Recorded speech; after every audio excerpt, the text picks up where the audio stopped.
trade a set of pawns, but it looks like the white rook can go up to the 7th rank with a check, maybe. I mean, can you just... Is that a winning rook and pawn ending even? Often you can give up material to get into an ending that you know is winning, and it looks very close to being winning with the white king, which is very close to winning. Yes. But I'm not sure if it's... If this wins, you play it. So this is why Magnus... Maybe black can hold by the king going back and just blocking this square.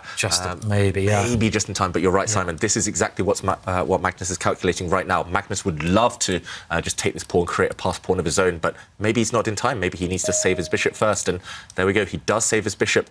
At least now black gets this kind of cluster of pawns, these three. Yes, some of them will drop after white's last move, dropping the rook back, pinning and winning this pawn.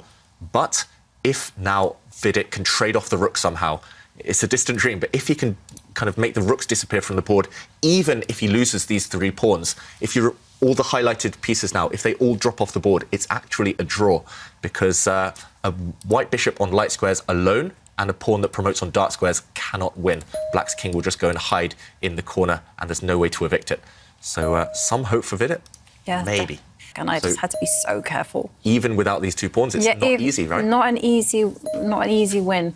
Yeah, and, maybe the pawns kind of help white in some ways. You often get that in these endings that black wants to keep checking the white king, but sometimes the pawns get in the way. So, you know, of checks towards the white king, which you could see potentially here in some cases. For example, now I think a simple winning plan for white is just bringing the bishop forward, pushing this pawn at the right time, and there we go. Magnus is about to maybe win 1 pawn and then push his own pawn simultaneously. It looks like he's getting closer, and there we go. We're going to get the exact same game you mentioned there, Jovanka.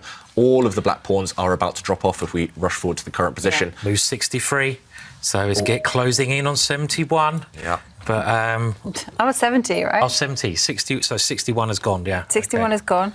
And the thing was that people were waiting for me as well, and they were like, yeah, she's going to win. Yeah, he's still playing. Still playing, OK, right. Oh, really tense game there against Prague, maybe fizzling out to a draw. Meanwhile, Magnus, he's forced the black king out of the corner. That's the first step. Now the black king not blockading in the dark square in the corner. But the problem is you can't give up your black rook. And, I mean, you can't force white to take your black rook. And I think we're about to see Vidit. Has he just resigned? He has just resigned. Move 68. Well done.